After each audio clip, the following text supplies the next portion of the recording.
Epstein, Jeffrey Epstein, living up to his name. Getting girls outside of the world and putting them to his brain. His scrotum. The brain below. That's what I call my scrotum. I thought you were going to rhyme brain with, below. You really could have rhymed Ghislaine in there, but you didn't go with Ghislaine, you're right. Yeah. Missed opportunity. I'm not a freestyler. I'm nothing. This is House of Decline. This week, it's Election Squad Special. Woo! We have Steven, as always, and a special guest, first returning guest to the pod, Steve. Yay, I'm important. Welcome, Steve. And this week, we are tapping Steve for his wrestling expertise, as we're going to be looking through some recent news through the lens of the Baudrillard-like kayfabe system. Yeah, I like to think that it gives me a good lens into politics and helps you understand all the stuff that's going on these days. I mean, there's that famous footage of Donald Trump, beaten down on which wrestler was he beaten on? Was he beaten on Vince McMahon? Yeah, so I think what happened there was WrestleMania 25, I think, and they were billing this show as the Battle of the Billionaires, where I guess Vince McMahon and Donald Trump both had surrogate wrestlers. Vince McMahon's wrestler was this guy whose name I forgot, who has since died from a heart attack at a young age, as most wrestlers do. Yeah, their hearts explode. Yeah, their hearts explode from all the roids. Yeah.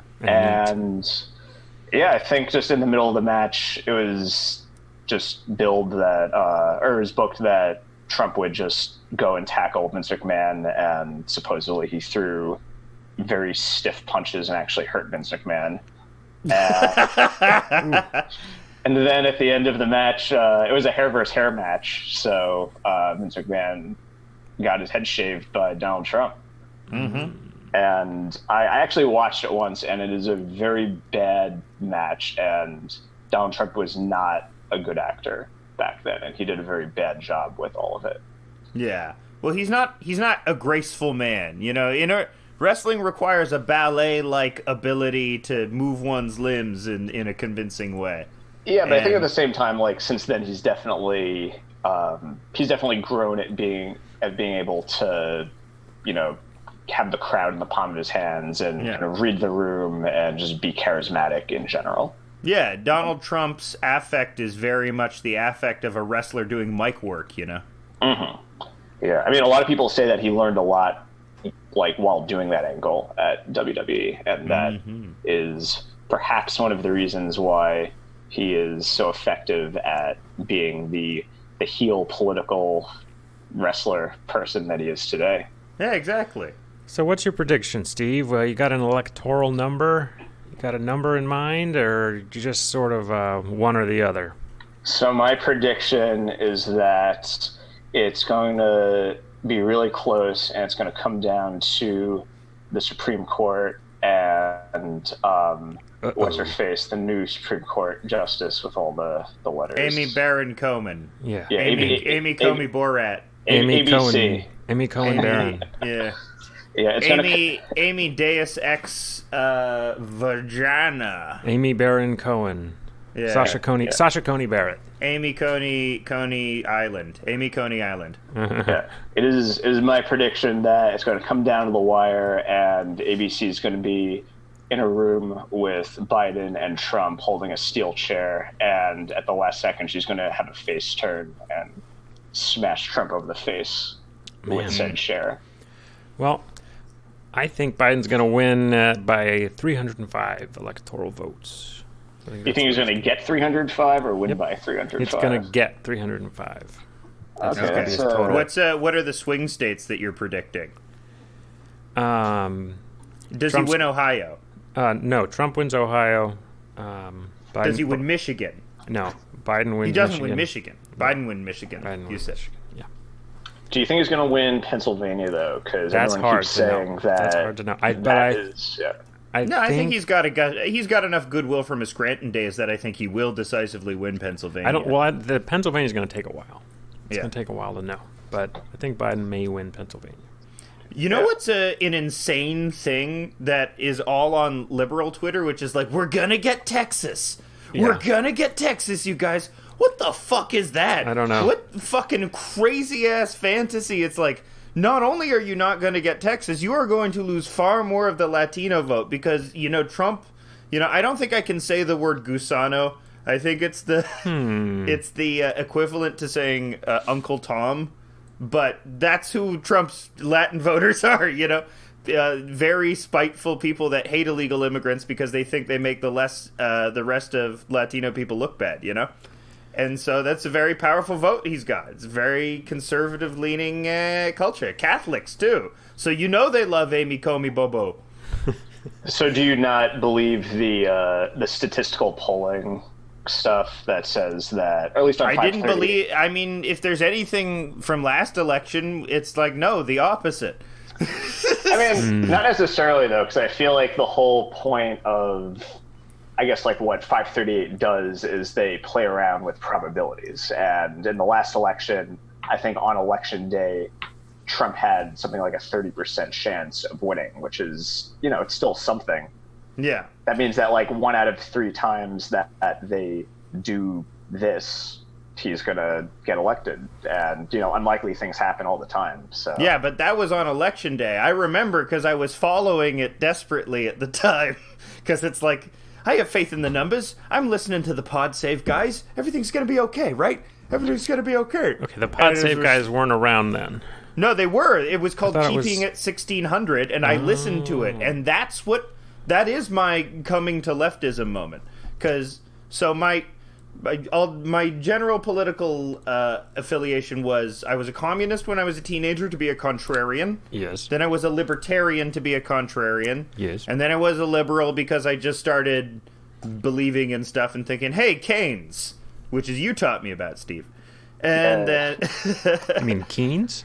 Keynes. Capitalism. And then being neoliberal, I carried that. Neoliberalism is fine torch until the 2016 election when I was listening to the pod say, I loved Obama.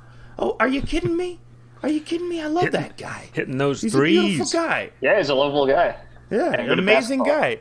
And I listened to all these staffers, and it's like, these are like the assistants to the guy. These are like the Jimmy Olsons, I'm listening to the Jimmy Olsons of politics give their informed technocrat takes, and then when everything fell apart, I heard them give their piss baby mea culpa about, we didn't know the numbers were off, and I was like, you, and now I'm a communist again, just as I was as a teenager.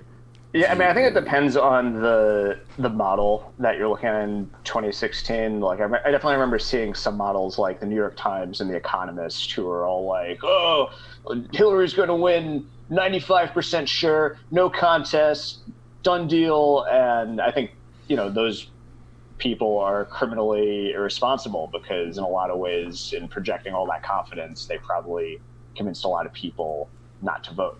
And I think at very least the 538 model was like, well, he's probably not going to win, but we can't know for sure.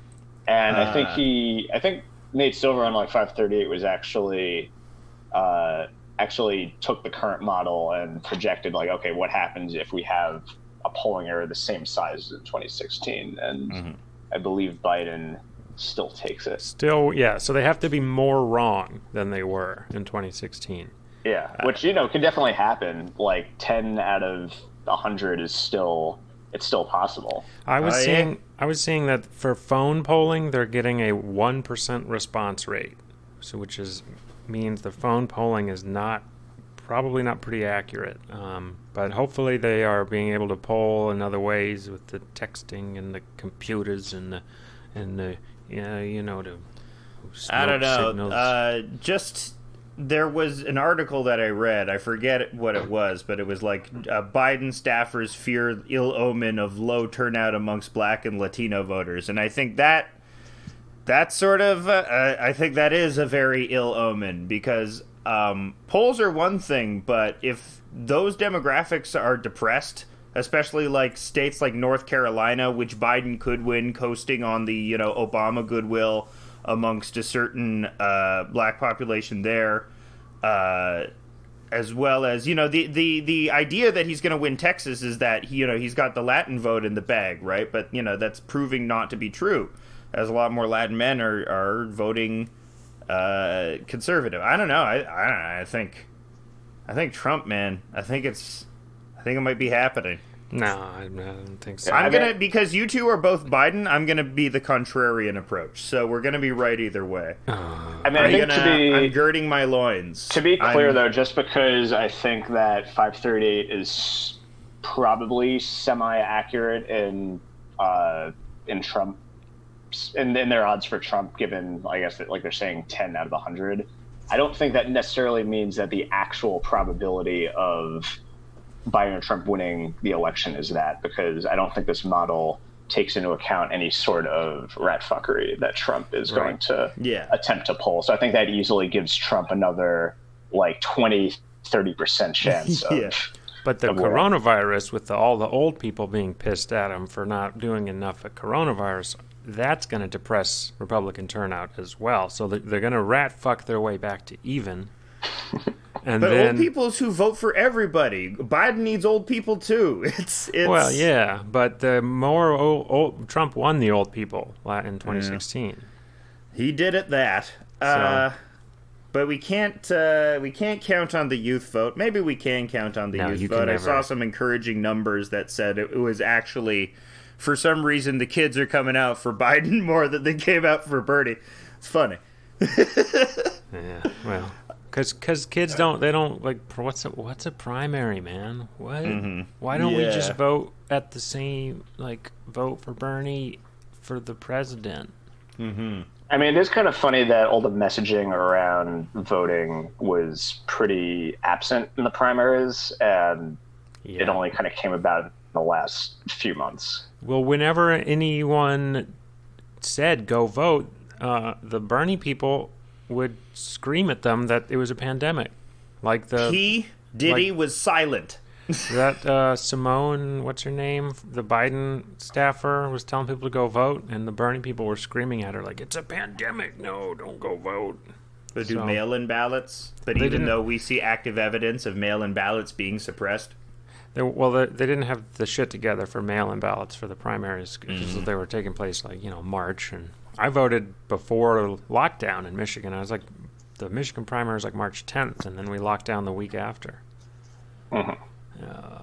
Anyway, now's a good time to take a little break in the show and talk about a special offer that we have here at House of Decline. And if you just go to the website, ronamerch.co, that's RONAMERCH.co, you can find all kinds of masks and protective devices to your heart's content. Steve, do you have anything you'd like to tell us about this website, which, full disclosure, I believe it is your website, and please take it away. It is my website. Thank you, Stephen. That was the best pitch of my website that I've heard thus far. RonaMerch.co is a labor of love that I spent the last 3 months making. I actually think I talked about it a little bit on like the last time I was on the House. Yes, the Jewish episode 18. The Jewish. It's fully live and operational now. It's really a great website. The programming on the website, it's very entertaining. Just from like someone who's dabbled in a little web development, it's a very fun website to go on. Works perfectly on the mobile version. I love the tie-in to fastcashmoney.biz, which was a previous... another Steve creation. I was very happy to continue my streak of weird websites that all relate to each other to kind of construct this. It's like a universe. Reality. The Stevie PXYZ universe. Yeah, I'm still trying to think of like a better name for all of it, and I think PXYZ is a good actual title. PXYZ, the PXYZ universe. Yeah, that's pretty good. Pixes, you call it. Yeah, I mean, so right now I have my fake news website. I have my cryptocurrency website. I have my social network, and I have my sleazy e-commerce store. So now I'm trying to figure out what my next project should be. Is the news website, is it fakebullshitnews.info or? No, it's just fakebullshit.news. Fakebullshit.news. You need to create like a TikTok, except instead of people dancing, they're just like talking about they're just reading Holocaust testimonials. Oh, wow. I suppose that was. Did you ever see that genre of TikTok video that became popular where people were dressing up as Holocaust survivors? Mm-hmm. No, that sounds pretty fucked up. Yes. Yep. It was trauma porn. I don't know what the deal was with that. But I think your Rona merch, ronamerch.co, RONAMERCH.co. Well, it's like a piece of art that you can actually buy things from. And, that's great. You Quick can't disclaimer. buy the art. I've paid these guys a lot of money to be plugging the shit out of my He's website. paid us all of his schmeckles. I'm sitting on a golden dildo right now. Yes, the golden schmeckles.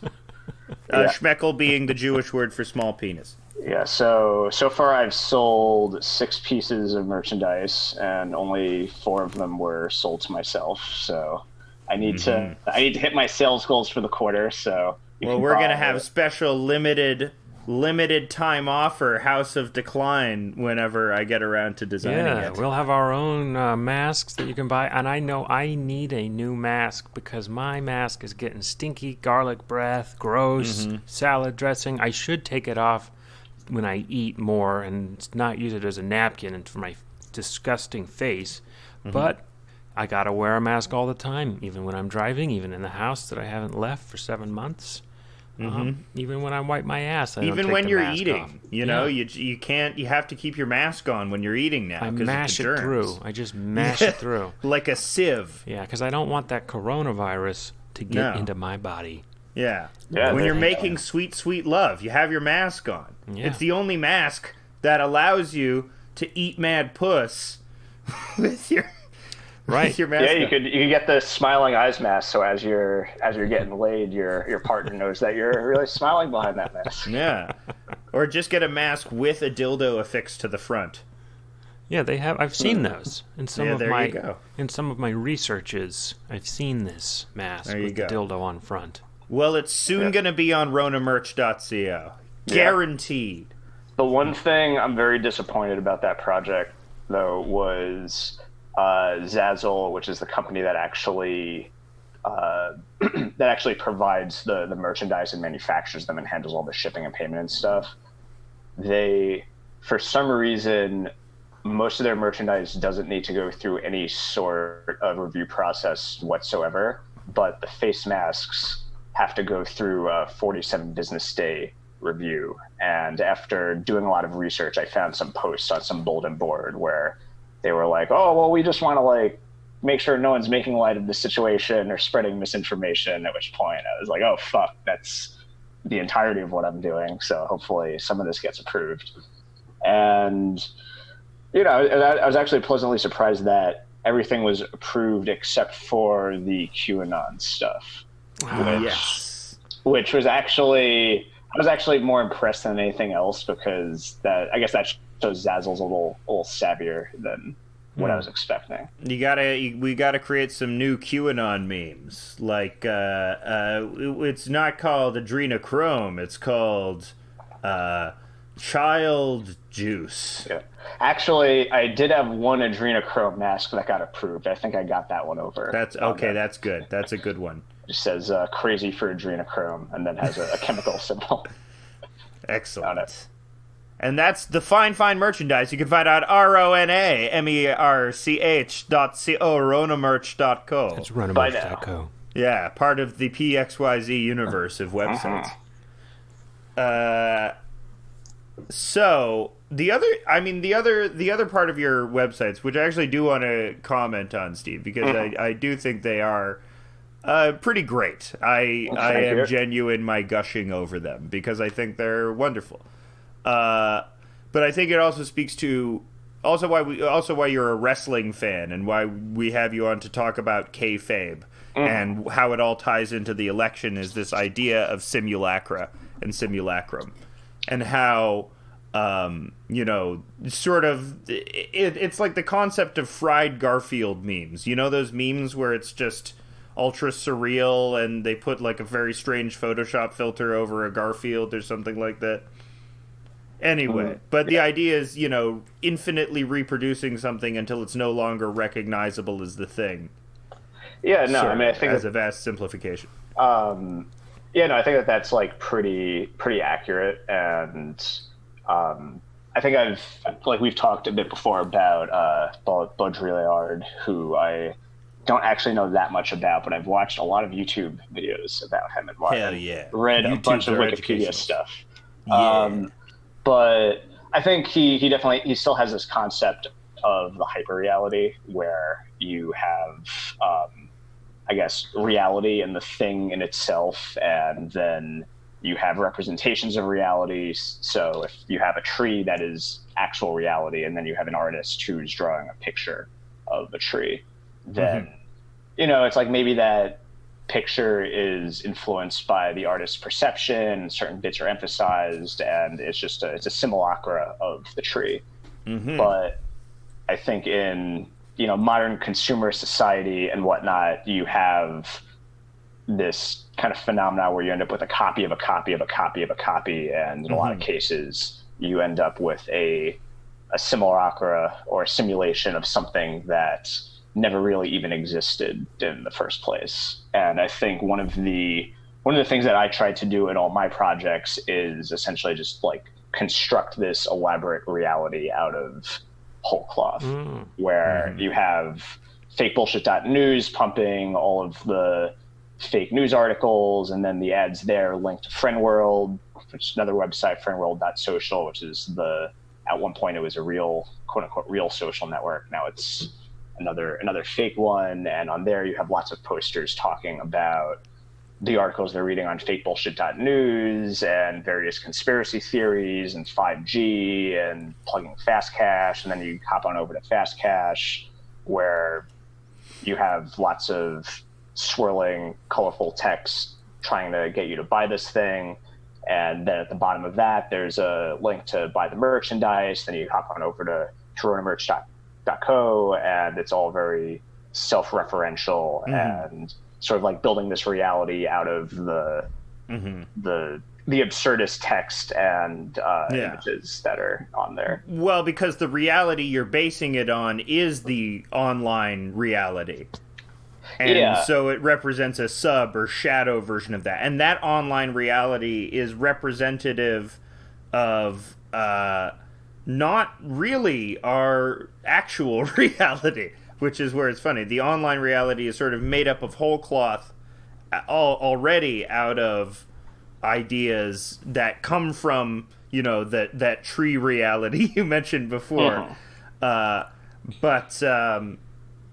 It doesn't actually, exist in this sort of one-to-one ratio. The online world is a virtual world wholly different from, the meat world. Yeah, and I think like you were just mentioning sort of like the idea of kayfabe, and I think that's definitely one of the concepts that I like playing around with, where, in one sense, there's this sort of internally consistent universe that's being built, but that universe is living inside of the real universe, and it's putting forth lots of ideas it's putting forth this universe as true, when in actuality it is not true. And in pro wrestling, you have this idea of kayfabe, where there's like, similarly, they are also presenting this universe as true in a lot of ways, but in actuality, lots of it is just completely fabricated. Do you think we could, or at any point in the future, they will generate wrestling scripts with artificial intelligence? I think that would be very cool. Yeah, I mean, that's probably not very difficult, given that like a lot of wrestling is pretty, especially WWE, is just very formulaic, and that's how we got John Cena. Yeah. He is a robot. He's a rapping robot. Yeah. Nah, he's a lovely man. Maybe. I don't know. John Cena, his politics are ambiguous. Most wrestlers are very conservative, except for Daniel Bryan. Yeah, I think like the Young Bucks are all pretty. Actually, I think they're just Christian. I don't know if they're actually conservative. But in AEW, the new. Actually, they're not even new anymore. They're about a year old now. But I think a lot of or at least some of them hail from this sort of old territory wrestling system where like one of their main guys, Cody, is whose brother is actually Goldust, who I know you like, Alex. I love Goldust. Goldust supports his trans son, daughter. I don't know. But I'm sorry. Yeah, so it's really weird because I guess like he's half brothers with Goldust, but his father was one of these old Georgia wrestling people and was super conservative, and apparently he's kind of conservative also. And WWE obviously has Vince McMahon and Linda McMahon, where Linda is she's in the Trump administration. Yeah, she's like actually in the Trump administration, and just like Vince being like a ruthless capitalist himself and cutting deals with the Saudis. And well, that's what's crazy about also wrestling too is. And also, I don't know if Baudrillard anticipated simulacrums becoming so powerful that the meat reality starts flowing downstream from the electricity reality, Yeah. Which happens before. Vince McMahon, started playing the Mr. McMahon character and then actually just started becoming that in real life, I mean, I think it's actually like unclear because he seems like he legitimately was or is a piece of shit human being, just regardless of any character. Yeah. But I think that's the interesting thing is like you never like really know. I'm sure in a lot of ways it's sort of a two-way street where he was kind of a piece of shit and he started playing this guy on TV and that started affecting his real world persona, and then he kind of brought that back into his character, and I guess you tend to see that a lot with various storylines kind of going on. Yeah, that we need to reform the media to once again only consist of long form epic poetry. So that because if this drift is happening with all media, then we need to again focus it only on battles and heroes. I would argue that's what CNN is. Oh yeah, that's a form of it's by Georgia-based performance artist Ted Turner. He wanted to see if he could generate total surreal nonsense. The guy's name is Wolf Blitzer. That sounds like a bad Allen Ginsberg poem. Steve, have you read Gödel Escher Bach? No, I never read the Gödel Escher Bach. Douglas Hofstadter. Doesn't he argue that like fractals repeat in all sorts of things, and that's why they're cool? It's about the nature of intelligence and recursiveness, and how through there's something with recursiveness as that generates intelligence. And so you're talking about building this system from the ground up. That's kind of how I think of the internet, as we're sort of, and AI, we're sort of in a recursive process to build a super intelligence that will be known as God in maybe 1,000 to 2,000 years. Asimov. And we are, in fact, the precursors to God. So I find any contributions to the internet to be a holy endeavor. Yeah, I mean, I think that was actually one of my original goals with the project, mainly because I guess, like, one of the things I'm most frustrated with while using the internet is I don't know, I think, like, originally the internet, like, did, like, the original intentions behind it were to make it more open and democratic and decentralized, but I feel like, especially in recent years, you do sort of end up in this closed system of just the same old websites where you're kind of hopping back and forth between Twitter and Reddit and Facebook and Instagram, and they're linking you to the same news articles, and it isn't really that democratic anymore. And I think the most interesting corners of the internet these days are these like weird scam websites and actual fake news websites that are pushing the weird scam websites where Yeah. you're like, there's this one that I really like called 100%fedup.com that has like completely insane ads on it, and you click these ads that I'm sure they must be like run by like the same company or something, because you click on one ad that is saying like, oh, we'll cure your tinnitus, and there's this like hour-long YouTube video that immediately starts auto-playing where the it's very literary actually, but the announcer will just go on about like, I never thought I'd hear my kids again.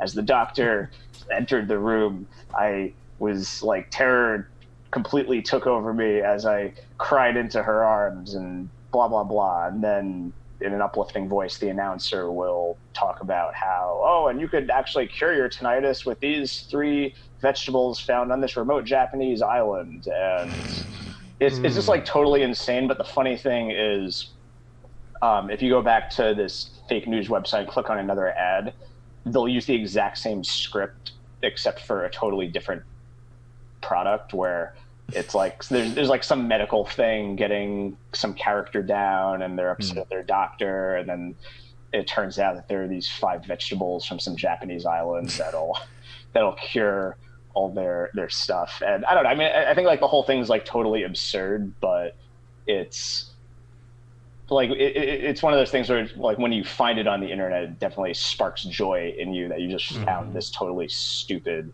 thing that I'm sure unfortunately is fooling a lot of old people into. You just use the Marie Kondo phrase, which is, that's how you know it sparks joy. Do you feel like a little nice Japanese woman inside when you look at this? There you go.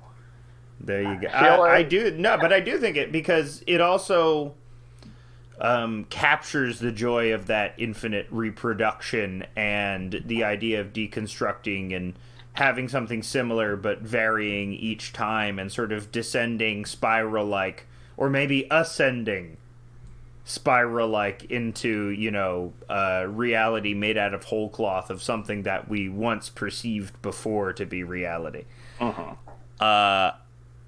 Because reality is nothing more than a collective dream that we are having on Zoom.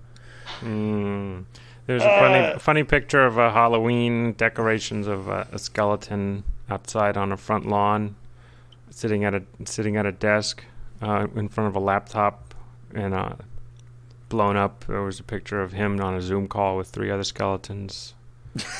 Pretty good. It's a good. Speaking of spooky Halloween news, did you hear about the Quebec murders? Yeah. No, what happened? In Quebec, a guy in a medieval costume killed 2 people with a katana and injured 5 other people. They were wielding a Japanese sword. And in the news article I was reading about it, they were like, I don't understand who could do this. And just the details of medieval armor and katana, I was like, I know exactly the type of person that did this. Yeah, I know. I could find. I could have been this guy. His Steam profile. I know which games he has. The funniest part about that story to me is like, there are a bunch of libertarian nut jobs who are getting hard reading this, talking about like, see, it's not only guns that kill people. Yeah. Yeah. Well, there's on Twitter, since I have to unfollow all these conservatives that I was following in my fevered dream state up to the election, because now they're all just getting pissed off about France, and I don't care, because apparently people keep getting beheaded in France. And Armenians keep getting beheaded? No, French people keep getting beheaded because the French are like completely unapologetic about showing cartoons of the Prophet Muhammad. And they keep getting beheaded, and the conservatives are like, it's just the worst thing in the world. And I'm just kind of done. When you said people keep getting beheaded in France, I thought you just meant in terms of like, because it's part of their culture. It is part of their culture. That's Shoes what I don't. on the other foot now, Frenchman. That's what I don't How understand. do you like it? That's exactly why I don't understand the hubbub, because it's like, okay, let's go back 200 years. 1,000 people a week were getting beheaded in France, and the successors to the conservatives, or the precursors to the conservatives, the Jeffersonians, were 100% for it. So They're just showing their hypocrisy once again. Those Jeffersonians. Yeah. The fools. Yeah. Well, they had their comeuppance when Napoleon abolished the Directory. Do you guys They haven't think? released. Pardon. You go, Steve. I was going to ask if you guys thought that Trump is really the Napoleon of our age. No. I mean, he hasn't really taken any land, so I don't think so. I mean, he hasn't taken any land, but I guess like a lot of people. He's been more aggressive in Yemen, I guess. If he went through with his Greenland plan and actually got Greenland from the Danes, then he would have been our Napoleon, but he failed. Yeah, I mean, not in that sense. I mean, more in the sense of you have this guy who comes into this old kind of decaying, really intricate system and just sort of bulldozes over everything and clears the way for the next thing that's going to happen. No, I mean, I don't think. Well, that metaphor to me is a little weird. Napoleon didn't come into an old, decrepit institution. I mean, he emerged from like a fairly recently created institution in the French Revolution, but Trump's different. He's different than Napoleon. He is authoritarian. I got a cat. Yeah. I'm sorry. I mean, he's authoritarian in a different way. But the thing that he affects, I mean, he does affect, stuff in a material. Napoleon affected stuff way more materially than Trump did. Lots more borders were created because of Napoleon. Lots more resources were routed. Lots more people were, frankly, murdered because of Napoleon. I mean, that's not a controversial statement. But Donald Trump, what he affects is mood more than anything else. He doesn't seem to affect... His presence looms large, not in a material sense, but rather in this emotional sense. And that's been his power... Because, I hear Michael Moore saying, Donald Trump is a genius. Yes, he is a genius in the sense of pathos. He understands fundamentally what people want on, like, this visceral id level, and knows the emotion buttons to push with that shit. And so when you have a reckoning of pathos, then you have this amazing shift in the national mood, which people say, oh, we're more divided than ever. But I don't think it's about division necessarily. It is about, I think, people seeing the artifice behind neoliberalism as manifested by this guy, and choosing either the path of, authoritarianism or maybe, providing for people. Mm-hmm. So I guess, do you think that at very least, just bringing all this stuff up to the surface, even if it's been, kind of bubbling around for a while, do you think that's... I don't know. Overall a positive or a negative? And I don't know if there's, a right answer to this, because it's something that, a lot of people have kind of asked over the last 4 years. Well, as we've said before, we're a Calvinist podcast, so everything is preordained, so it's neither bad nor good, but it's the will of God. Just right. Is, yeah. I mean, bringing populist... I think it's really what he's doing is bringing populism to the forefront on both sides, which, depending on your outlook, I mean, it can be good or bad. It's more dangerous.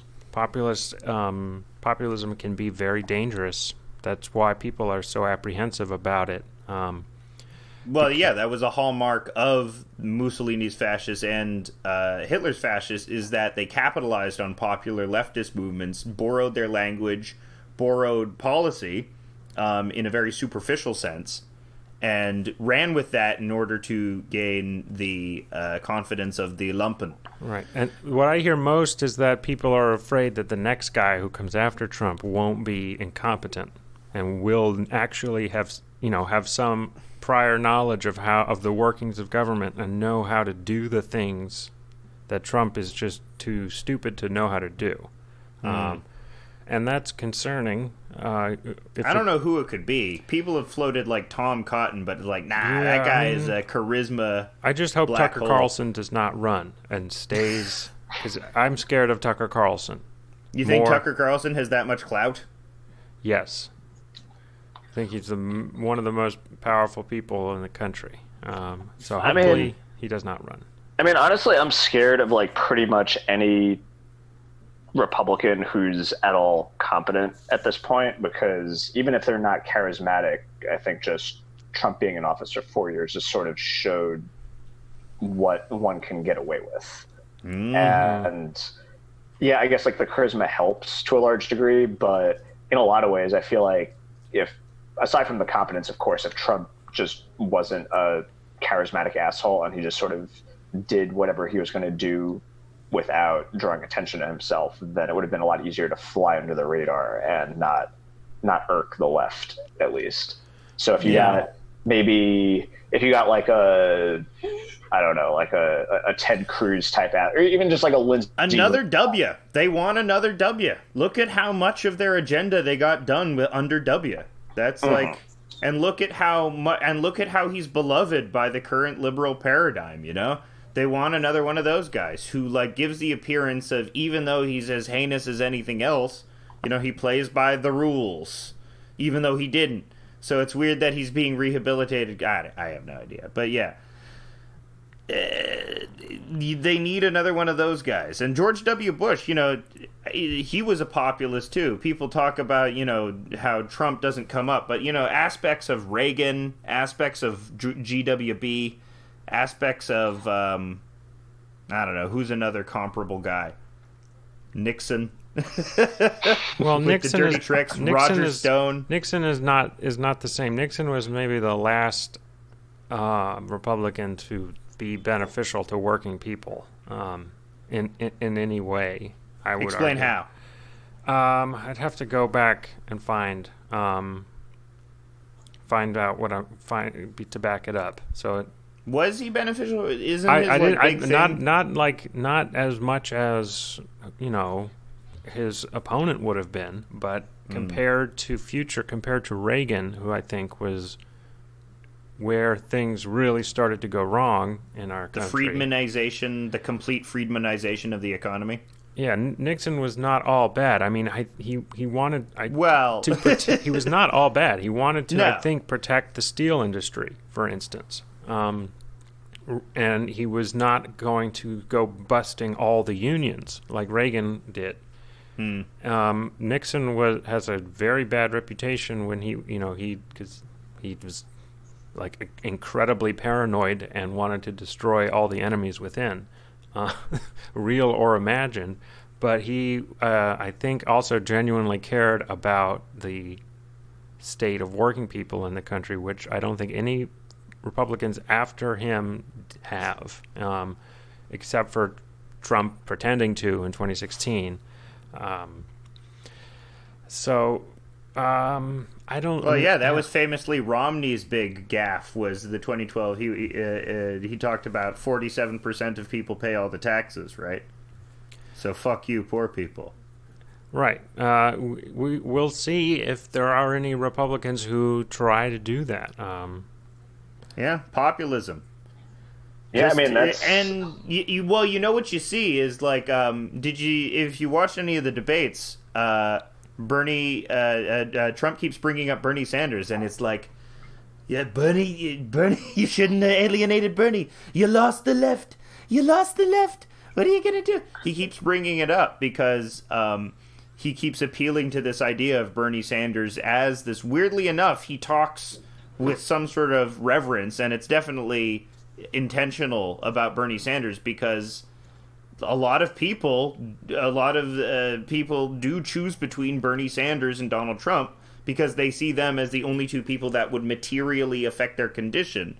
Bernie with either Medicare for All, or Donald Trump with either, you know, some sort of weird right-wing version of that, or at least lower taxes, you know. I remember one of the many things I learned as an economics undergrad that was totally wrong was I guess there's this big voting theory that claims that in a two-party system, both candidates sort of have to approach the center because you know that the conservative candidate is going to expect everyone right of them to vote for them, whereas the liberal candidate would expect everyone to the left of them to vote for them. So the closer you could get to the center, the more people you could kind of get on your side. And Trump has shown that is total bullshit, because he just kind of chases his base and just goes far right, and to show them that, okay, well, that's not actually accurate. You can lose people in your base if you go too far to the center. Yeah. And I don't know. I mean, I guess Biden's just sort of pursuing that again this time around and trying to chase the center. But at least in that debate, I think Trump was doing a good job of highlighting, like, oh, hey, all you people on the left, like, Biden isn't looking out for your interest. You should just not vote at all. But, you know, at the same time, I kind of wonder if people on the left would look at that and just vote just to, because if that's obviously like what Trump wants, then you don't want to. I don't think I hope people on who claim to be on the left are not as stupid as that, but who knows? I don't know personally any of those people, but I mean, I'm sure there are some people. I'm sure there's at least like 5 people out there who are now not going to vote because Trump said that. No, more than that. There are people. If you're talking about people on the left who are not going to vote for Biden because he's too far to the center, that's definitely true. That's good. Oh yeah. And I think there are Trump people who are mad at Trump for not getting the wall done, not locking up Hillary. I was seeing that there was Trump supporters protesting outside of William Barr's house, like this weekend. Oh, for not locking up Biden. Right, and Barr had to go out and explain to them that he can't do that. Was there a story about a Trump bus derailing a Trump convoy derailing a Biden bus? Yes. Oh yeah. And Trump tweeted a video of it saying he loves Texas. In Texas, a convoy of pickup trucks with Trump flags swarmed around the Biden bus. It's unclear if Biden was on it, but it was a Biden campaign bus, and basically forced it to pull over, and the people inside the bus called 911. And supposedly now the FBI is investigating it. Kind of a Mad Max style precursor. Yeah. Do you guys think that, hypothetically, let's say Biden takes it and it's a clear-cut victory, no rat fuckery, do you think that there's going to be lots of political violence around the country from butthurt Trump fans? Less than there would be if it were a less decisive victory. But if it's a decisive Biden victory, I think that I don't think there's going to be any violence whatsoever. Yeah, but I guess at least not a significant amount. Right, but if it's at least close, like there's at least enough room for Trump to cast doubt on the election credibly, even if it's bullshit doubt. Yeah, if Trump pulls a Buttigieg and says like, "It's too close to call, I won." I think if there is, it would be a tactical mistake. How so? Explain your reasoning. Well, I think they would be crushed, and Republicans would have a hard time winning in the next election if there were to be any kind of political violence surrounding the election. Because there's obviously no way they can do anything, and I think it would really look bad.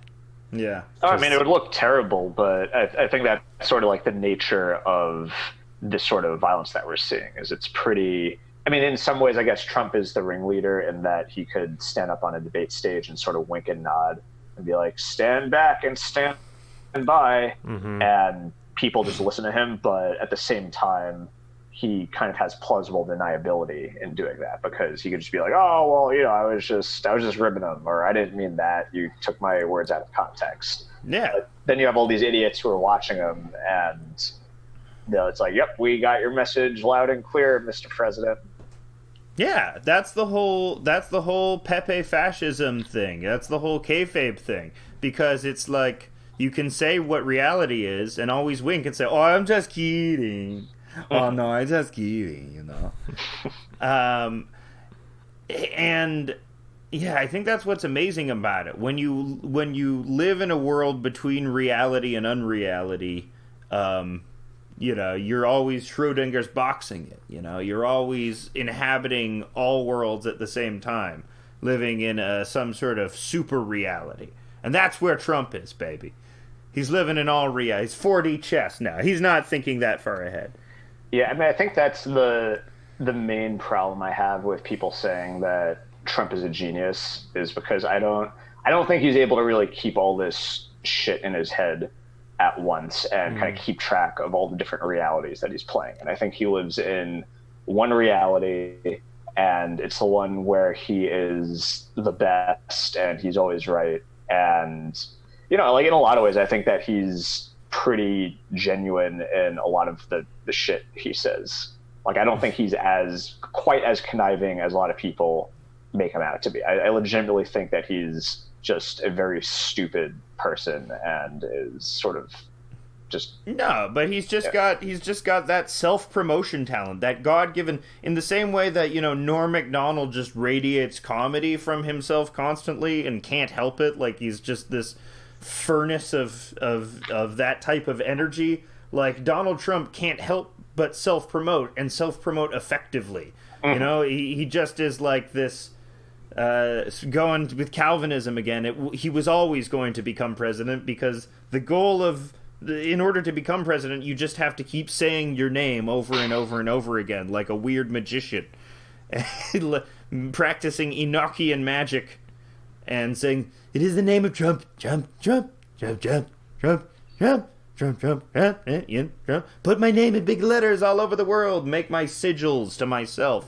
Sigils. And I, you know, will represent that ego mass that people want to become, that big American individuated, rugged man, where, you know, my Godhead and my name is plastered over everything. And that is what the president is. He's our most American president. Yeah, exactly. The president is not like a steward of the country. The president is like the biggest man.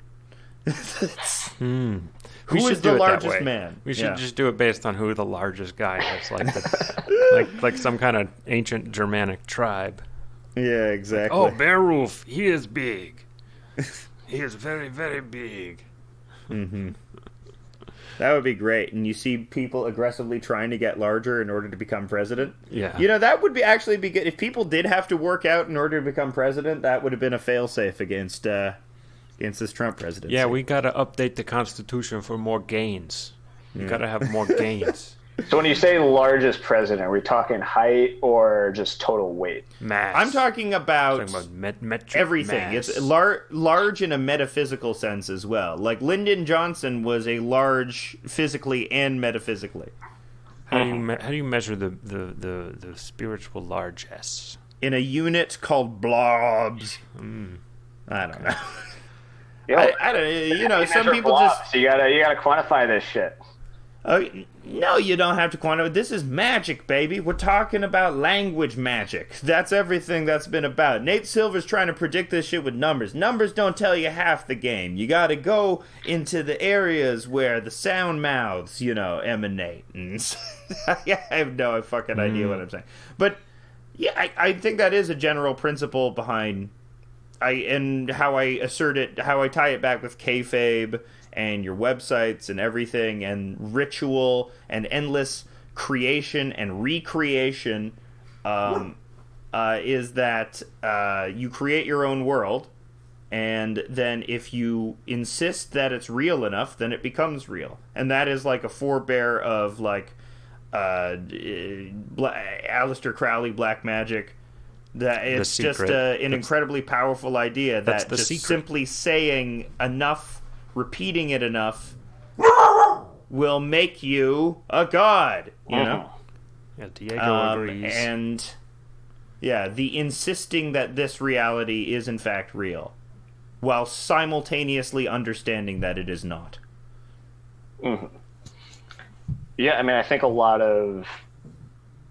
I at least remember reading one sort of like New York Times-y article right after Trump got elected, talking about how, to a lot of Trump voters, it's like they definitely kind of understand the game that he's playing, but they don't really care. It's they just want to kind of root for the heel, and Trump does that job very well. Like in wrestling terms, I think he at least knows that he's playing the heel. And at those first Republican debates, he knew exactly what he was doing there. He was the guy who was, he was being the bad guy, but he was being the bad guy in a funny way. And that's how Stone Cold Steve Austin got popular. That's how The Rock got popular. There are very few wrestlers that actually got popular by being a goody two shoes. It was like John Cena. Yeah, it was John Cena and Hulk Hogan maybe, but even, like, aside from that, it's like no one likes a goody two shoes, especially in today's day and age, and that's why a lot of wrestling fans hate John Cena. Because it's fucking annoying. Oh, man, I forgot that The Rock originally started out as a Hotep villain. Yeah. Wasn't he in the Nation of Islam? That's where Farouk also came from. Yeah, I think originally he was trying to ride the coattails of his dad, and he was just one of these like, hey, I'm The Rock, and I'm Samoan, and I'm smiley, and look at me. And that just didn't work at all, and the crowd just kept chanting "Die Rocky Die" at him, and then they had him do a heel turn, and then he was in the Nation of Domination, where he was just so, even though he's not black, he played a black. He is black. He's Samoan. No, Rocky Johnson is a black man. His dad is black. He's half Samoan, half black. Oh yeah, you're right. He is. Rocky Johnson is Canadian. He's a black Nova Scotian of great history there. Oh, I didn't know he was Canadian. Oh, you Canadians know everything about Canadian history. Come on, learn American history. Learn American history only, please. And I thought I knew all the Canadian wrestlers that there were.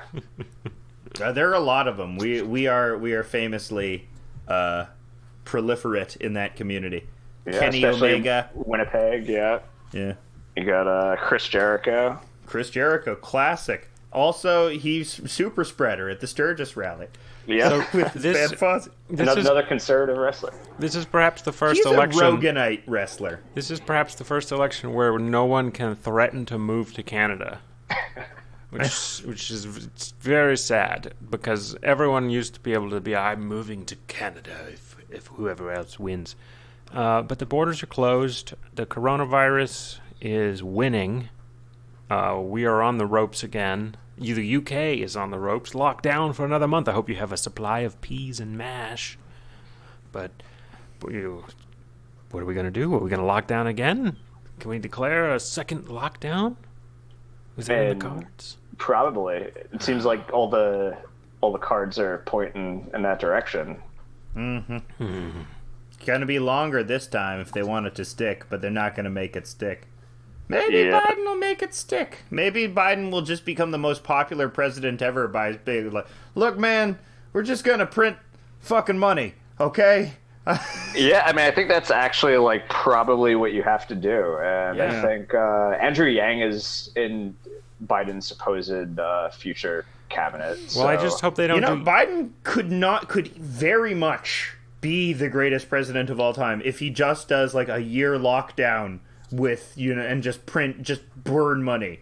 Just burn trillions and trillions of dollars. Well, we can only do that up until the point at which we get rid of all of our debt. The UBI stuff only works because most people we have so much debt that it won't cause inflation because we're just paying down debt and the money never actually pays for a good, as far as I'm aware. But we could get everyone out of debt for everything. There's easily, I think, and that would be great. We should definitely print enough money so that no one is in debt. We should have a debt jubilee. I would love that. Yeah, that would totally crash the global financial system. And but we would be fine. It's the ending to Fight Club, is what you're saying. We just need to do Fight Club. Yeah, I mean, I think we would if the world made sense, we would be fine. But I feel like everything is so highly interconnected that I'm sure some weird shit would happen where we cannot envision a world outside it. Yeah, it's just it's like we have the ending of Fight Club, but because of that, a lot of companies just go out of business because they were all they had some weird shit going on, and some companies are going under, and then we hit a major recession, and blah blah blah blah blah. Yeah. Well, if we have another lockdown, we're going to have companies going out of business anyway. I mean, If we have another lockdown, I think we missed one opportunity because we had idiots in the government. But if we have to do another lockdown, it is a great time to do all of the programs that everyone is like, it's going to destroy the economy because the economy is going to be destroyed. Why not take out the healthcare industry at the same time and implement universal healthcare? If we're going to fuck it all up, then now's the time.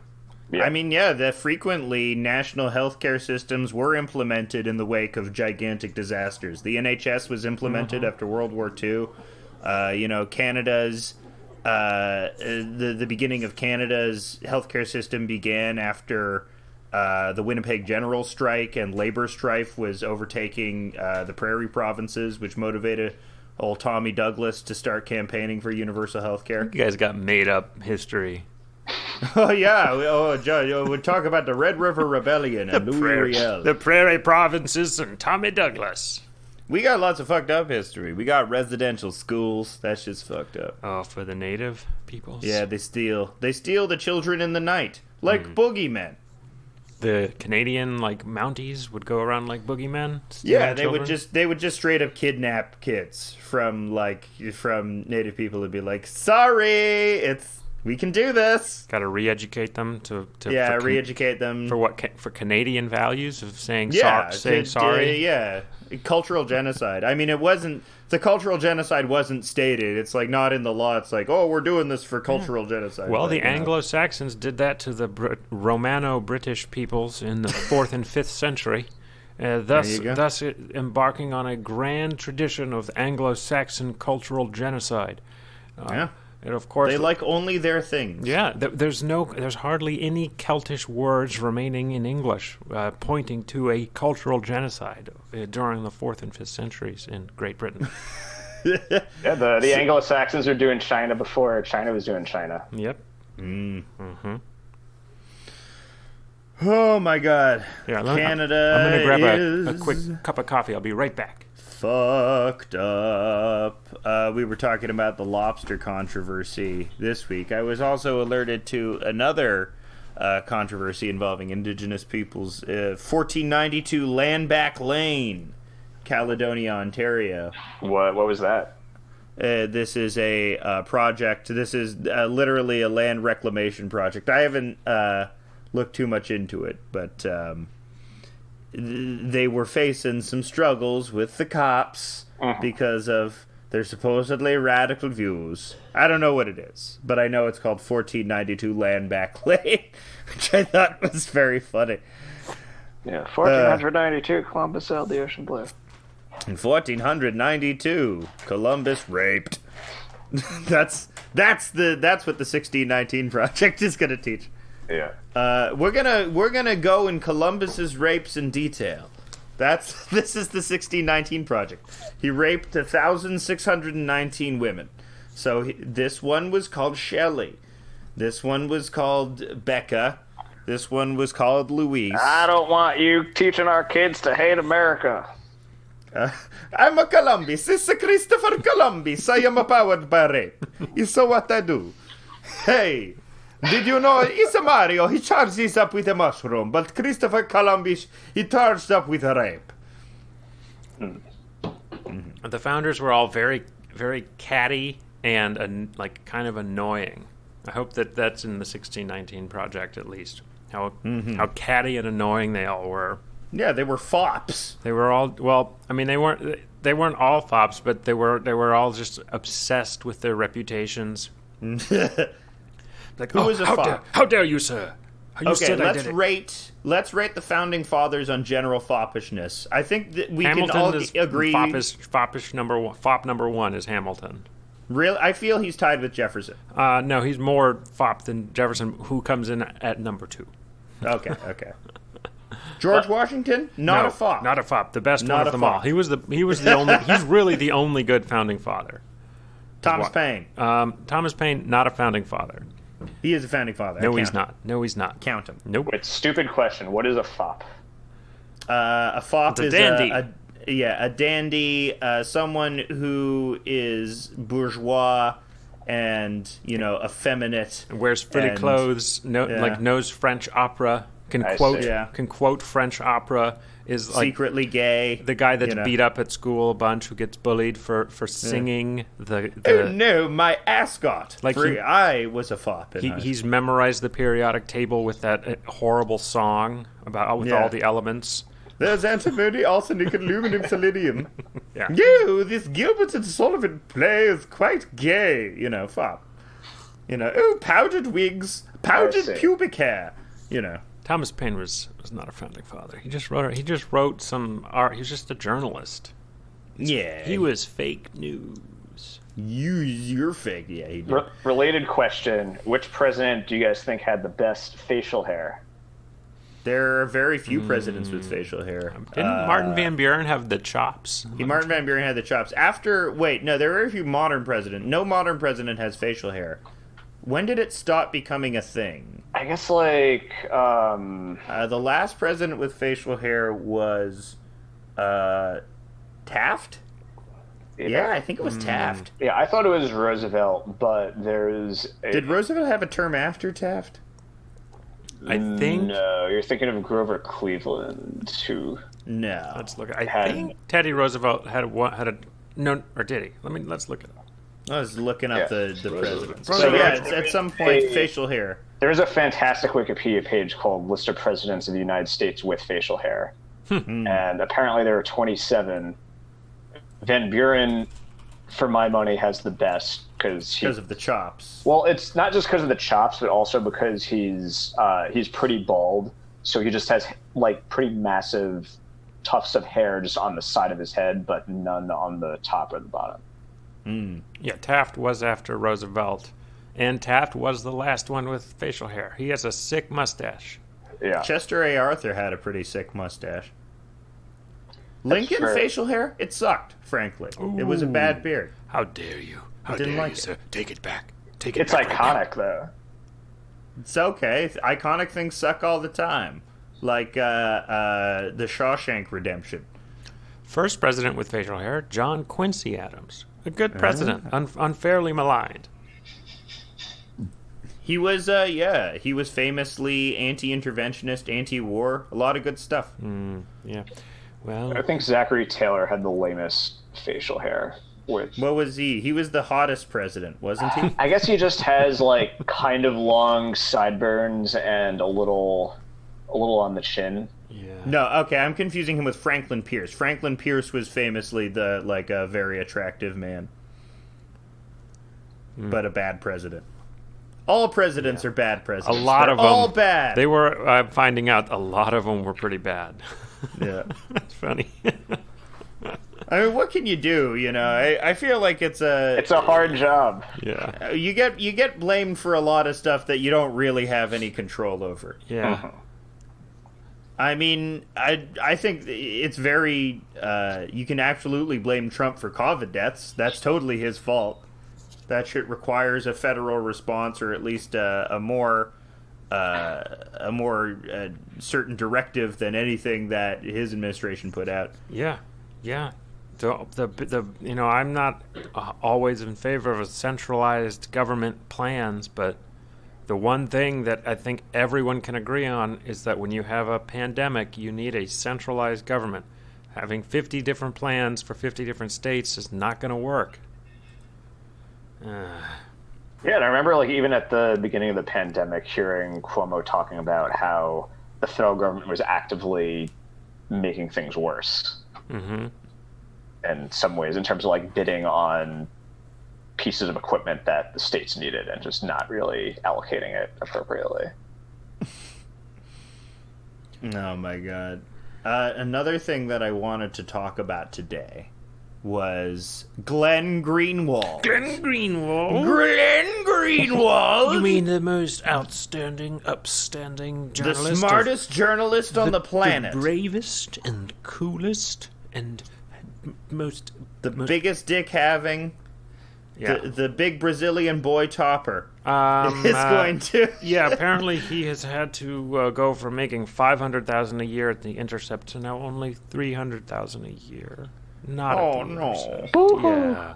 I know. Well, yeah, Glenn Greenwald, who we make fun of, but he's a historically important journalist who's done a lot of good in the past, but recently he's had this turn where he's gone Michael Tracy wing, where he's like, I'm still left wing, but these PC cucks have gone too far. Right. Yeah. So, and the varying sides from it, and there's a real schism on left Twitter about this. Some people are siding with Glenn. Some people saying it's like a labor issue because Glenn technically is an employee of The Intercept, and that his editors were trying to circumvent his contract. And other people are saying that Glenn Greenwald has gotten too big for his britches. His head's gotten very big, and he believes he doesn't require any oversight.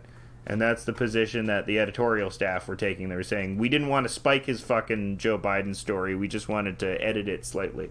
And Glenn Greenwald was like, no, they wanted to fucking spike this shit. They wanted to edit it beyond all meaning, and I have lost control over the publication I helped co-found, and it doesn't represent my ideals anymore.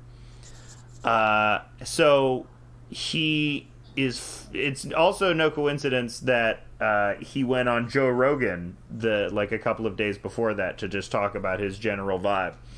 And he's obviously beloved by the Joe Rogan crowd because the Joe Rogan crowd loves conspiracies, and they like Edward Snowden, who did a real-life conspiracy, and hence they like Glenn Greenwald because he's their guy. They feel they can trust him. He's very trusted amongst a certain type of... Can't trust Glenn Greenwald. He only released 12% of what Snowden had and gave the rest to a very rich guy. There you go. So we don't really know what else was in the Snowden leaks because a really rich guy has it, and he's not saying. There you go. Another problematic aspect of Glenn. The other thing it's funny to note is I think we talk about this wing of the party, the Strasserites, the Red Scare people, Michael Tracy, Joe Rogan to some degree, where they do kind of also represent that weird nexus between populism and right-wing ideology. Left-wing populism and right-wing ideology. They appeal so much to class reductionism that it's like, we need to accept social conservatism in order to have true class solidarity with these people that we're trying to get into our party. Mm-hmm. And I think that's where GG is going, it seems. Yeah, well, he can't. I mean, he's like socially neoliberal, fiscally. I don't even know what he is. He's like a contrarian. Yeah, he seems like generally anti-authoritarian, I suppose, but also pro-authoritarian sometimes. Is he pro-pandemic authoritarian? Yes. I mean, he's living. I don't know. I don't know all Brazil. of his positions on everything. I feel like wherever you live, you stick to. If you're a journalist, you stick to the country you live in's politics. If you're a journalist, so we should just stick to Brazil. Here's what I'm saying. Glenn Greenwald has joined the Bullet Club. Glenn Greenwald has joined the Bullet Club, and I think that reference is apt. Who is the fella that joined the Bullet Club? The short wrestler that tried to make it as a face, but then no, he didn't join as the Bullet Club. He joined as the Outlaw. You know who I'm talking about? New Japan Pro Wrestling. Steve, give me a name. Short guy. Kenny Omega joined the Bullet Club because Kenny Omega tried to make it as a face, but he was always with his who was his partner? Kota Ibushi. Yeah, Kota Ibushi is the Golden. So we had Glenn Greenwald, and he's always trying to live up to his idol. I don't know, Sam Cedar, the Kota Ibushi of leftism. No, but yeah, he's joining the dark side of the left. The dark side. It all kind of started because Twitter blocked the New York Post from publishing this story about Hunter Biden, or blocked the New York Post from posting it, not from publishing it. New York Post can publish it on its own website. And then Glenn Greenwald wanted to write a story about Hunter Biden being at the corruption, the Biden corruption, the Biden crime family. But it's also so weird for a Lula guy who doesn't care about the regular everyday corruption of politicians to suddenly be on about Biden, whose corruption is very much regular and everyday. It is not more particular. Like Hillary, that's the thing about Hillary Clinton, is she was unusually corrupt. Like she did have way more skeletons in the closet than a lot of her other political compatriots, and a lot of that did her in. It's weird to me. I mean, it's not that weird. Any chance they have to make a First Amendment stand, they'll take, because you always get some publicity out of it.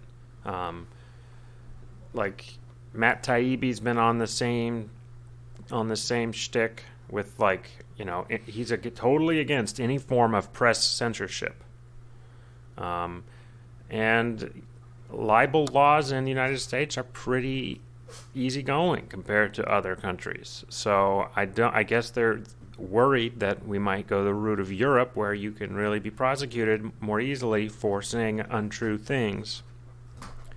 Or saying libel. Actually, it doesn't have to be. That's one of the big differences. I think in Europe, it can be true what you're saying, but if it's with malicious intent, then they can prosecute you. Whereas in America, I don't know. There's some difference where it's more strict. It has to be Europe, where it has to be an explicitly false statement or something. Yeah, I think here it has to be explicitly false, whereas in Europe it has to be just malicious is enough.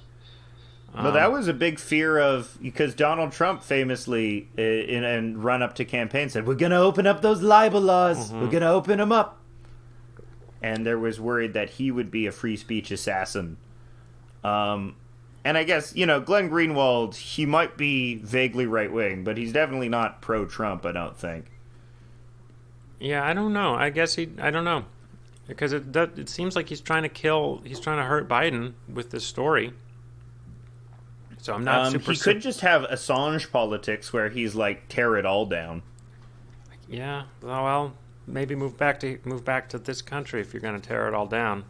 Instead of living in your Brazilian gated community.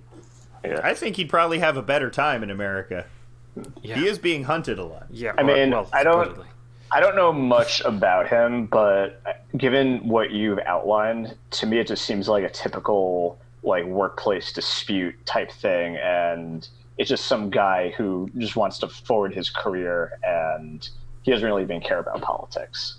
Because I know that, sometimes at work I get into spats with people, and even if I often find myself arguing against things I actually believe in just because I'm in the middle of an argument and I get pissed off at someone. Right. And it sounds like that could easily be the case here, where maybe he's pro Biden or something, and he got this story and just as a career opportunist was like, okay, this is my beat, just pulling all this shit. And last time around in 2016, there was this big story against Hillary that came at the last second, and that swung the election. So I want to be that guy that is good for my career.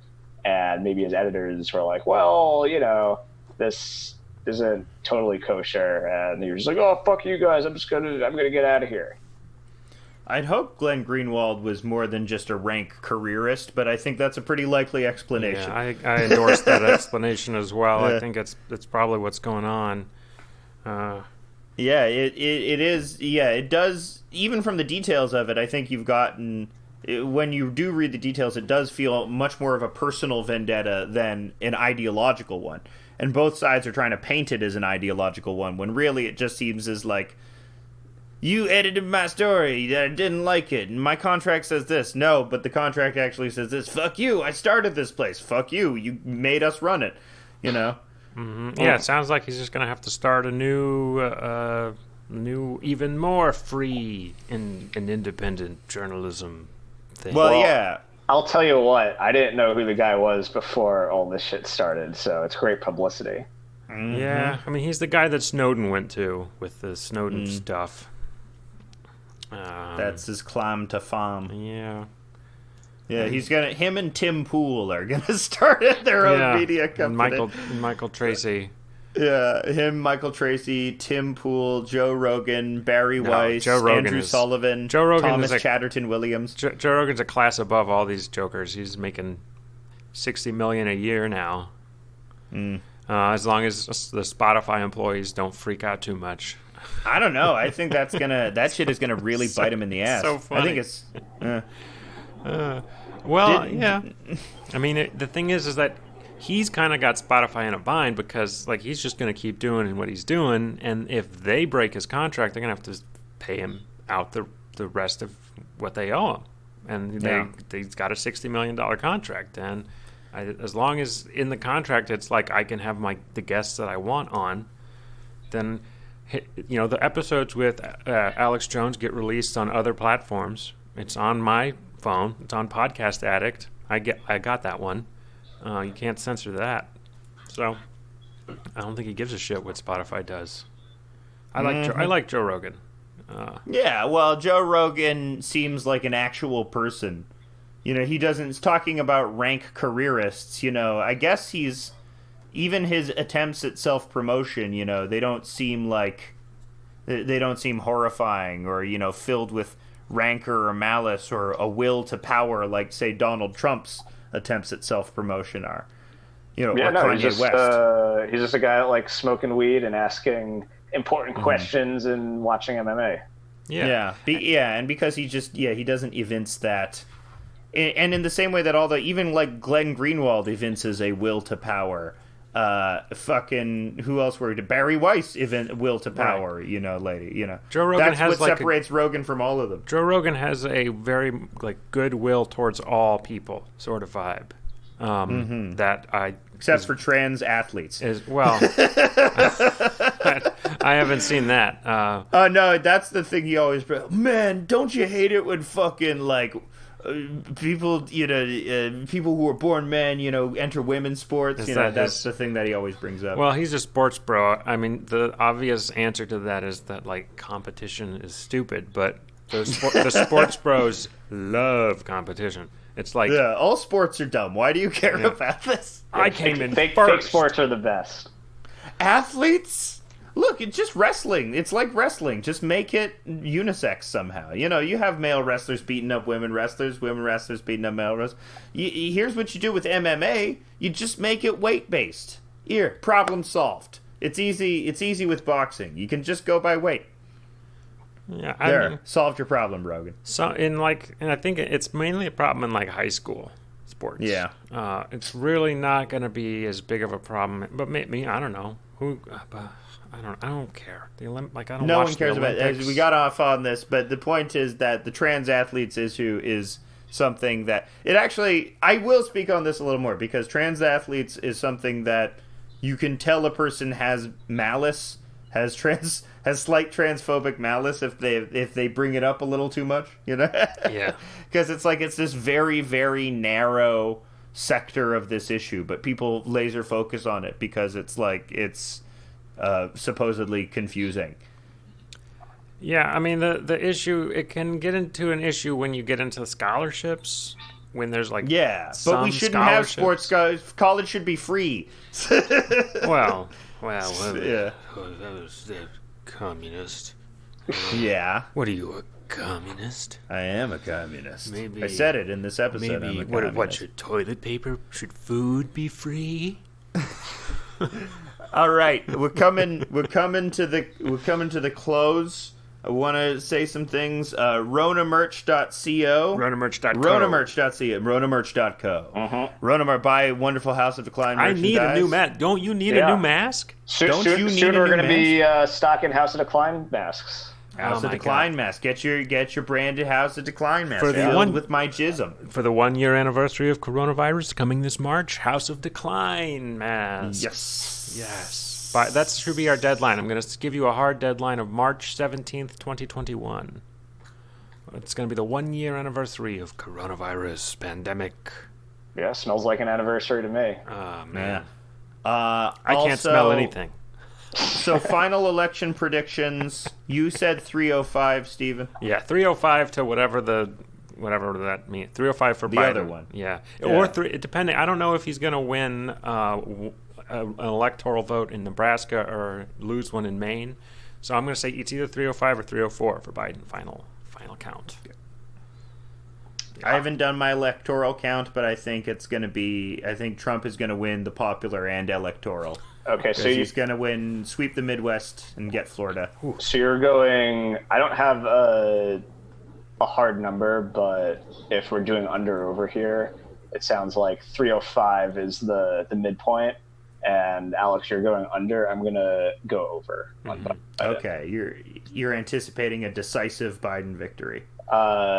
I don't know if it'll be that decisive, but to go over 305, he would need to win like Florida or like win all of Pennsylvania. He would, or Ohio, Michigan, Wisconsin. All that shit. 305 includes him winning Pennsylvania, and it actually includes him winning Arizona, but not winning Florida, not winning Georgia, not winning North Carolina, even. Oh, interesting. So does he win Virginia? That's a big one. Yes. He's definitely going to win Virginia. Virginia's a blue state now. Well, it's 2 Bidens and a Trump. Wait. I need to click through my 538 simulator. Click through your sim. Click through your Nate Silver sim. He gets uglier every fucking year. Yeah. He's got to pick a beautiful picture of himself in his attic. He's a reverse. He's doing a reverse Dorian Gray. There you go. Actually, I'm gonna go under. I changed my bet. Oh shit. Okay. I'm gonna go with 281. 281. Probably not going to pick up some of those Midwest states that might not pick up. No, you're right. It's pick up Virginia. I mean, pick up Virginia. There are some. If there's just a couple of polling errors, there are some very scary situations that could happen where Trump wins 270 and Biden wins 268. Like, if Biden can win Pennsylvania, but if there's a polling error in Wisconsin and a polling error in Arizona, and Maine, Trump wins that one, that's kind of it, Yeah. I think that's very possible. Thank you for providing my rationale, Stephen. Yeah, no, I mean, I think if Trump wins, it's by a very close margin. Oh, yeah. But all he needs is that base. All he needs is that Nazi base. Yeah. No, they're not Nazis, but close. They're getting there. Yeah. I think the more interesting thing is going to be if he can eke out a win, how specifically he does it. Because I feel like at this point it's like a little difficult to kind of dig into the legalities of how one can rat fuck their way into a victory because it hasn't happened yet. And I'm sure there are a million ways from Tuesday that he could do it. Yeah, but and 1/3 of the federal judiciary is a Trump appointee now. So as long as they have a favorable judge, the rat fucking could go off pretty well. Yeah, I think there is an elaborate rat fucking system, and that's why I'm placing my bets on old Donnie T. It's going to be the worst Groundhog Day on Earth. Yeah. 4 more years of winter. 4 more years of coronavirus and Trump. Oh, God. Yeah. But, if it doesn't turn out that way, I'm going to be very pleasantly surprised. I am going with 290. That's my final estimate. Final? Yeah. We'll put a number. I've clicked through the whole thing, and it's coming at Biden at 290. So he's winning Arizona in your thing and all of Maine, right?